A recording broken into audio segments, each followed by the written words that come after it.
Today's video, I'm going to be doing another design in my freehanding with my left hand series. So for me personally, I have been doing the series more right now using my false nails, and I'm actually enjoying it more because I find that it gives me more like control over it, and I can make sure that it stays in the angle of the phone camera. So I'm going to be just doing a dry brush to add some color contrast, and then I'm going to be using black acrylic paint. Of course, use nail polish if that's what you have and prefer. And I'm just going to create what looks like a wider giant fern.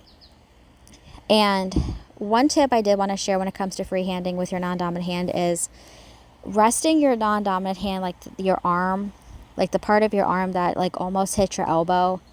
Resting that on the table will give you a lot of stability, as well as resting your pinky of your non-dominant hand on the pinky of your dominant hand. That will also help you give you more stability.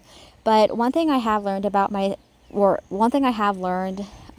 freehanding with your non-dominant hand through this series that I've been doing since, I think, the Super Bowl, is the first time you go to freehand with your non-dominant hand, it's not going to look good. And that's okay, because you're not used to it. You're going to feel very wobbly. You're going to shake really, really bad with your hand. And the more you do it, the more you practice it, the more you work on freehanding. And of course, when you challenge yourself, you're going to get better over time. And you're going to have a day when you freehand something and you look at your nail and you're like, I just did that. And that's happened to me a few times with this series. I've looked at it and been like, oh my gosh, I just did that. But there's also going to be times when you look at your nails and like, that looks horrible. And that's okay, because again, practice makes perfect.